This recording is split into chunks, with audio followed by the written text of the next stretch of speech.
Amoureux d'élevage, bienvenue dans cette nouvelle vidéo, les coulisses d'élevage leader. Aujourd'hui, nous sommes du côté de lundi. Nous sommes présentement sur le site d'un de nos partenaires de la diaspora qui vit du côté de la France. Et il nous a fait confiance depuis le début du lancement de ce projet. Nous étions ici, tout était encore vide, comme vous observez là. Comme vous voyez le grand bâtiment qui a été construit ici. Vous voyez tout ce grand bâtiment qui a été construit ici. Il nous a fait confiance depuis le début de son projet, où nous étions ici pour la visite du site. Une fois que nous sommes arrivés sur le site, nous l'avons donné les plans de construction, le devis de construction, et il a décidé de travailler avec nous. De raison pour laquelle, effectivement, son projet a été lancé. Et pour l'instant, je peux dire que ça fonctionne vraiment à merveille. Il est bien vrai qu'il y a quelques difficultés du terrain que nous avons rencontrées ici qui a un peu ralenti le projet, tel que le forage et autres. Mais quand cela ne tient déjà, la porcherie a été achevée, le bâtiment a été construit selon les plans que nous avons recommandés ici et avec notre accompagnement. Et il a commandé les truies gestantes chez nous. Il a commandé les truies gestantes chez nous. Et nous avons déjà livré les bêtes. Ça fait déjà combien de temps? Ça fait déjà...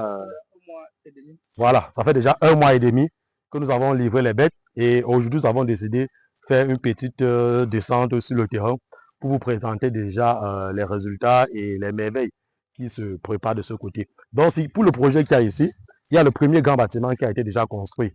Nous avons préféré ce bâtiment. Pourquoi? Parce qu'avec ce bâtiment, ça permet aux promoteurs de faire l'engraissement et de faire la reproduction d'abord sur un même site.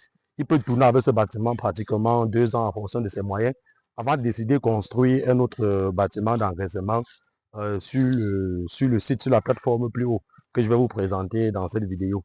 Donc, comme je disais, ici, présentement, nous avons Sidoine. Voilà, Sidoine, c'est le responsable du site. C'est le responsable du site.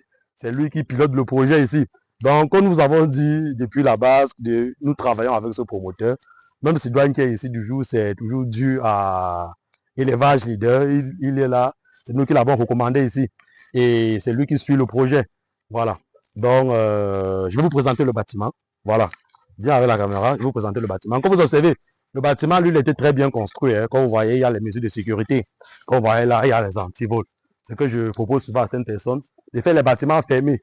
Vous voyez que là, quand je suis à l'extérieur, je ne peux pas facilement voir ce qui se passe à l'intérieur du bâtiment. C'est toujours un modèle de bâtiment que nous avons les plans que nous recommandons aux promoteurs. Là, vous voyez que c'est un peu comme une forme de barrière.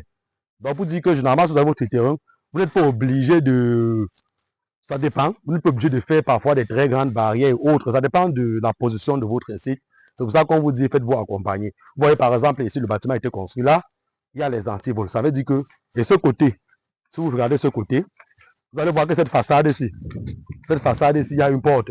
La porte qui est là, elle est prévue pour la sortie des bêtes. Mais vous voyez là, il y a un très grand cadenas qui est posé là. Il y a un très grand cadenas qui est fermé. Ça veut dire que même si vous venez là, vous ne pouvez pas entrer. Ce côté est fermé. Donc la seule entrée de ce bâtiment, c'est de l'autre côté. Je vais vous présenter. Donc vous voyez au niveau des canalisations, je vous avais présenté ça la dernière fois. Puisque ici, j'avais fait une vidéo où je vous présentais la construction du bâtiment. Je vous avais présenté la construction de ce bâtiment et je vous avais présenté les travaux de finition. Nous étions ici avec le plombier, où nous avons laissé les recommandations pour les travaux.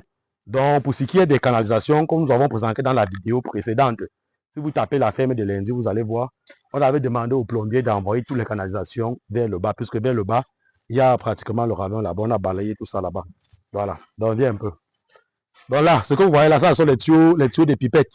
Parce que dans les loges, on a prévu les pipettes pour les porcelets et les pipettes pour les pots adultes et en engraissement. Donc, comme vous observez là, voilà.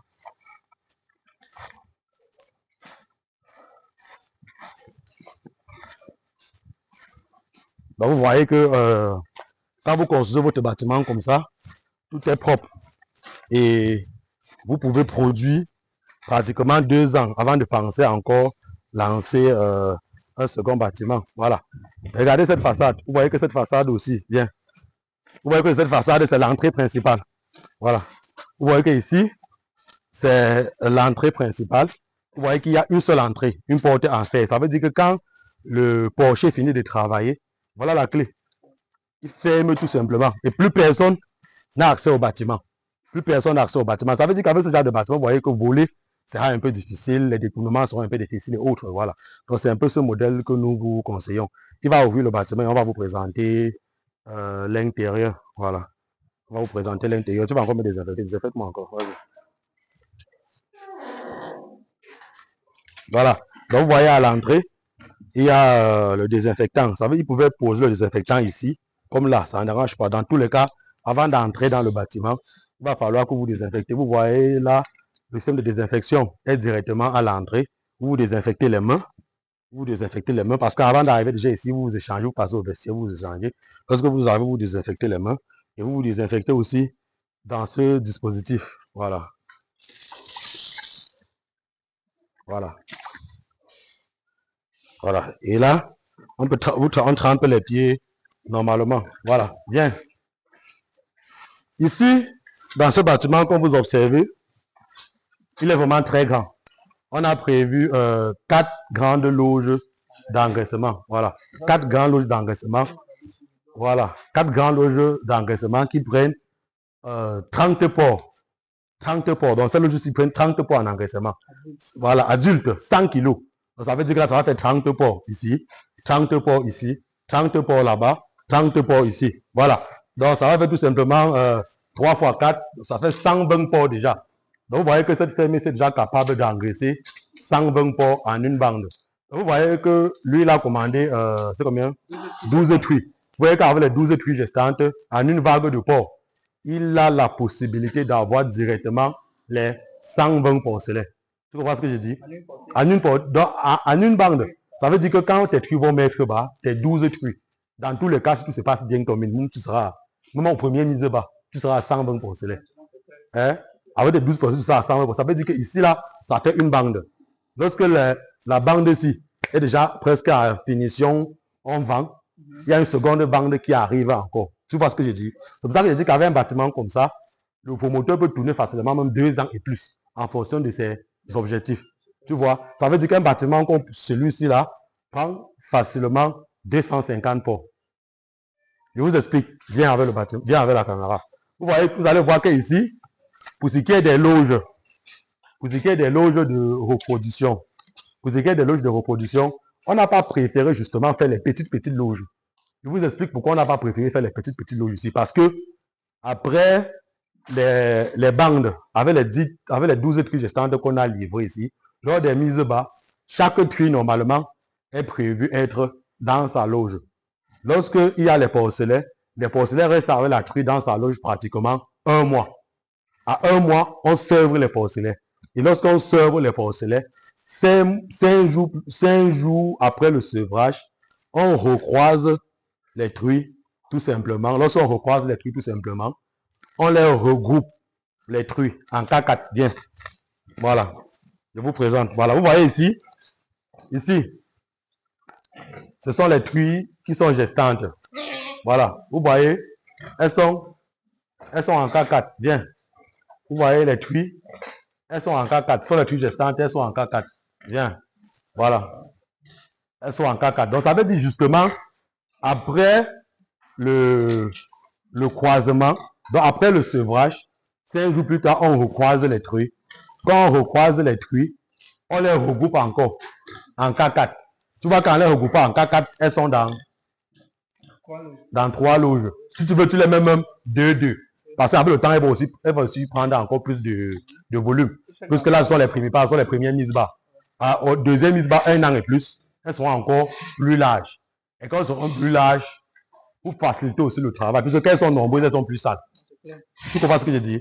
Qu'elles sont nombreuses, elles sont plus sales. Ça veut dire qu'avec le temps après, d'avoir fini la première vague, tu peux les mettre en 2-2. Ou 3 ou 4. Ça dépend de toi. Les loges peuvent les suffire. Ça veut dire que si on considère qu'après le croisement, on les met justement en 4, vous voyez qu'on a pratiquement, c'est les loges de reproduction, on a 1, 2, 3, 4, 5, 6. On a 12 loges de reproduction. Vous voyez que le reste elles occupent 3 loges, il va rester 9 loges. Vous voyez que les 9 loges qui restent, on l'utilise comme post-sevrage et engraissement. Vous voyez? Et les loges sont prévues en 3 x 4. Donc, cette loge-ci là engraisse facilement 10 ports à 12 ports par bande. Tu vois un peu. C'est pour ça que je dis que ce bâtiment prend facilement 300 ports. Donc il faut seulement bien organiser. Un peu comme j'ai expliqué là. Donc il faut organiser comme j'ai expliqué là.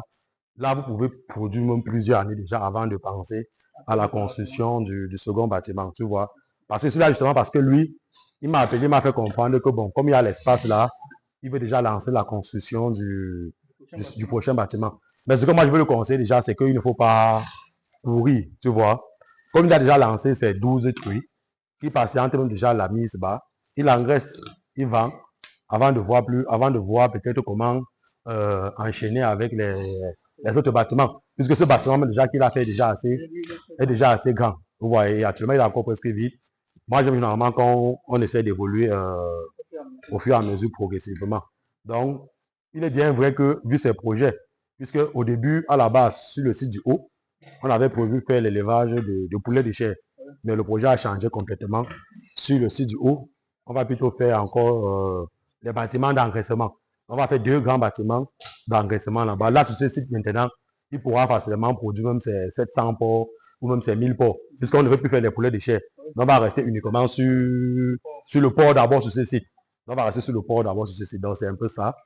C'est un peu ça. Donc, je venais un peu pour voir déjà l'évolution des choses, tout depuis un super arrivé là. Mais déjà, à la base, tout a été quand même bien fait au niveau des constructions, puisque je passais chaque fois contrôler l'évolution. Voilà, l'évolution. Donc, même pour les portes, vous voyez, les portes, c'est pas mal. Oui, les portes sont bien solides. Oui.